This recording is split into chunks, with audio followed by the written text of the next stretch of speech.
ಕಲ್ಲುಕ್ವಾರಿಯಲ್ಲಿ 9 ಕಾರ್ಮಿಕರ ದುರ್ಮರಣ ಕೇಸ್ ವಿಚಾರಕ್ಕೆ ಸಂಬಂಧಪಟ್ಟಂತೆ ತಮ್ಮವರ ಕಳೆದುಕೊಂಡು ಕುಟುಂಬಸ್ಥರ ಆಕ್ರಂದನ ಈಗಾಗಲೇ ಮುಗಿದುಬಿಟ್ಟಿದೆ. ಕೆಲಸ ಮಾಡುವಾಗ ಮುಂಜಾನೆ 6:30ಕ್ಕೆ ಈ ಬಂಡೆ ಕುಸಿತ ಆಗಿದೆ. ಸ್ಥಳಕ್ಕೆ ತಾವರೆಕೆರೆ ಪೊಲೀಸರು ಈಗಾಗಲೇ ಭೇಟಿ ನೀಡಿ ಪರಿಶೀಲನೆಯನ್ನು ಕೂಡ ನಡೆಸ್ತಾ ಇದ್ದಾರೆ.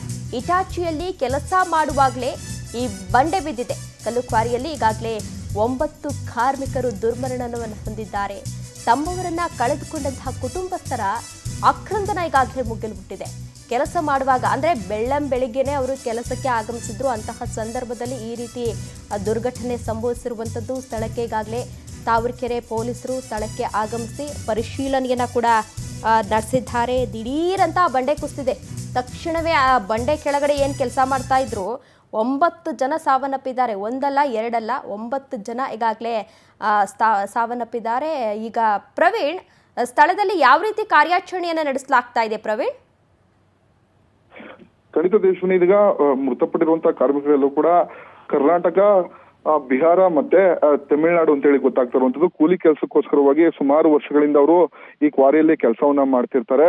ಸದ್ಯ ಅವರ ಮೃತದೇಹಗಳನ್ನ JCB ಮುಖಾಂತರ ಹೊರಗಡೆ ತೆಗೆಯುವಂತ ಕೆಲಸಕ್ಕೆ ಇದೀಗ ಪೊಲೀಸರು ಮುಂದಾಗಿರುವಂತದ್ದು. ಯಾಕಂದ್ರೆ ಸಾಕಷ್ಟು ಮಣ್ಣಿದೆ, ಬಂಡೆ ಇದೆ, ಅವರ ಕೆಳಗಡೆ ಮೃತದೇಹಗಳು ಸಿಲುಕಿರೋದ್ರಿಂದ ಅವ್ರನ್ನ JCB ಮುಖಾಂತರ ಆ ಮೃತದೇಹನ ಹೊರಗಡೆ ತೆಗೆಯುವಂತ ಕೆಲಸ ಮಾಡ್ತಾ ಇರೋದು ಒಂದ್ ಕಡೆ ಆದ್ರೆ, ಮತ್ತೊಂದು ಜನ ಒಂದಷ್ಟು ಕುಟುಂಬಸ್ಥರು ಇಲ್ಲೇ ಕೆಲಸನ ಮಾಡ್ಕೊಂಡು ಇದ್ರು. ಅವರ ಕುಟುಂಬಸ್ಥರ ಆಕ್ರಂದನ ಕೂಡ ಮುಗಿಲು ಮುಟ್ಟಿರುವಂತದ್ದು. ಅಂದ್ರೆ ನಾವೆಲ್ಲರೂ ಕೂಡ ಕೂಲಿ ಕೆಲಸಕ್ಕೋಸ್ಕರ ಬಂದಿರ್ತೀವಿ. ಸಾಕಷ್ಟು ಮನೆಯಲ್ಲಿ ಕಷ್ಟ ಇತ್ತು. ಆ ಕಾರಣಕ್ಕೋಸ್ಕರ ವರ್ಷಾನುಗಟ್ಲೆ ಇಲ್ಲೇ ಕೆಲಸವನ್ನ ಮಾಡ್ತಿದ್ವಿ.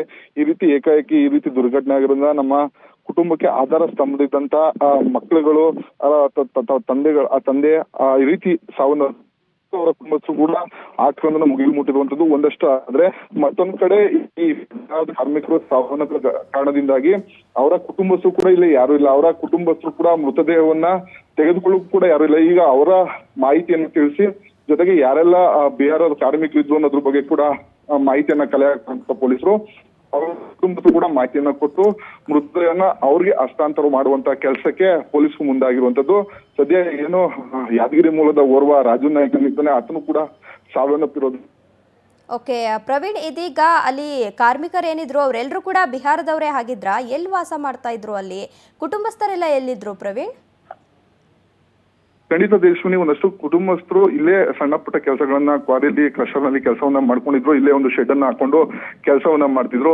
ಅವರು ಕೂಡ ಬೆಳಗ್ಗೆ ನೋಡಿದಂತ ತಕ್ಷಣ ಆಘಾತಕ್ಕೆ ಒಳಗಾಗಿರುವಂತದ್ದು. ಹೆಂಗಿದ್ರೆ ಏಕಾಏಕಿ ಈ ರೀತಿ ಬಂಡೆ ಮೇಲಿಂದ ಕುಸಿರೋದ್ರಿಂದ ಸಾಕಷ್ಟು ಸಾವು ನೋವಾಗಿರೋದ್ರಿಂದ ಅವರ ನೋವು ಕೂಡ ಸಾಕಷ್ಟು ಇರುವಂತದ್ದು. ಯಾಕಂದ್ರೆ ಏಕಾಏಕಿ 9 ಜನ ಸ್ಥಳದಲ್ಲೇ ಸಾವನ್ನಪ್ತಾರೆ ಅಂದ್ರೆ ಅವರ ಕುಟುಂಬಸ್ಥರು ಕೂಡ ಒಂದ್ ರೀತಿ ಇದು ಆಘಾತಕ್ಕೆ ಒಳಗಾಗಿರುವಂತದ್ದು.